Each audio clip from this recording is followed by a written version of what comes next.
Voltamos aqui ao estúdio do Pensar Brasil. Estamos chegando ao finalzinho desse evento, que tem sido tão importante, que tem debatido temas tão importantes para o país, para o desenvolvimento econômico, para a educação e principalmente para os trabalhadores brasileiros. E agora temos aqui nos nossos estúdios Marcelo Freixo, que é pré-candidato ao governo do Rio de Janeiro e está aqui prestigiando o evento, dando para a gente a contribuição dele em relação à política, ao conhecimento em relação ao Rio de Janeiro. Tudo bem? Como é que tem sido a sua experiência no Pensar Brasil e qual a sua avaliação sobre esse evento que está sendo realizado aqui no Rio de Janeiro? Bom, primeiro eu dizer que é um prazer estar aqui com vocês.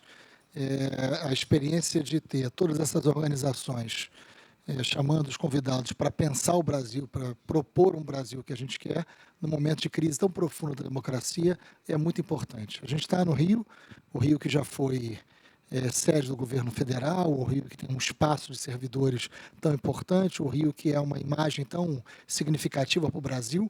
Então é muito bom a gente poder pensar o Brasil democraticamente, imaginar quais são os caminhos para fazer com que o Brasil tenha o fortalecimento das suas instituições, o caminho do desenvolvimento, o caminho do progresso, o caminho do respeito às questões ambientais, do emprego, da renda.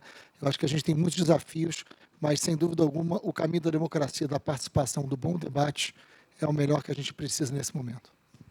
E o Pensar Brasil ele vem na expectativa e vem sob a ótica do desconstruir. A partir do ponto do princípio de que a gente precisa trabalhar em cima de novas ideias, de novos projetos, inclusive trazendo os pré-candidatos ao governo, à presidência da República, para ampliar o debate. Na sua avaliação, trazer os pré-candidatos aqui para o Pensar Brasil é uma estratégia positiva para construir propostas em torno do futuro do país? Claro que sim, acho que a eleição de 22 é uma das mais importantes da nossa história recente da democracia. A democracia no Brasil ela tem uma história sinuosa, né? Uma estrada muito sinuosa. Nós já vivemos duas ditaduras, nós temos uma república que não conseguiu se livrar totalmente de um processo escravocrata. Então, os desafios do Brasil enquanto uma grande nação, eles são muito grandes, né? Eu acho que todo mundo que concorre, seja o governo dos estados ou a presidência da República, tem que passar por um processo aprofundado, né, de debate com o conjunto da sociedade civil. Eu acho que a eleição de 22 é quase que um plebiscito sobre a Constituição de 88. Se essa nossa Constituição tão valiosa, a Constituição que deu fim a um período de ditadura civil-militar, se ela vai continuar valendo ou não, depende muito do resultado da eleição de 22. Então, a gente tem que ter muito cuidado com esse processo eleitoral, porque o que está em jogo é a democracia, a vida, o direito ao futuro no Brasil. Marcelo Freixo, em relação ao Rio de Janeiro, sabemos que há desafios, mas quais são as principais propostas voltadas para os trabalhadores aqui do Rio e também voltadas para a cidade como um todo?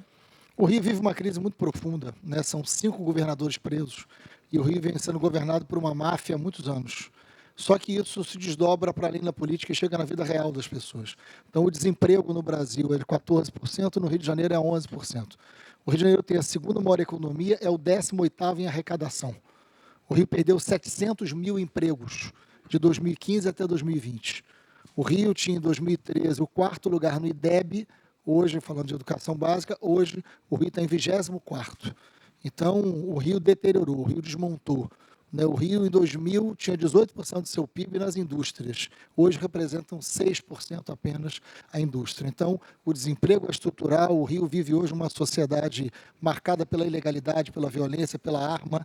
Eu acho que o Rio tem nas milícias o que o Brasil tem no garimpo ilegal, né? Então, essas alianças da política com o crime, essa mistura que não se separa entre Estado e crime, é muito danoso para o Brasil e para o Rio. Acho que superar isso, garantir um processo civilizatório para o Rio é muito importante. E não vai existir outro Brasil se não existir outro Rio de Janeiro. Tem que reerguer o Rio de Janeiro para conseguir dar esperança e expectativa para o Brasil.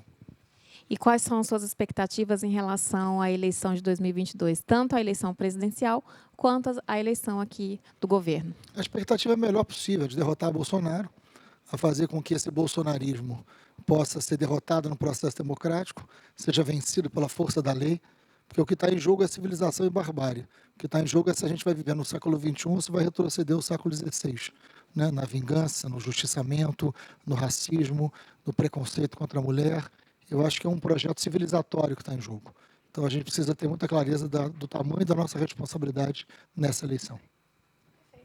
Muitíssimo obrigada por suas Obrigado. contribuições. Muito obrigada por participar do Pensar Brasil.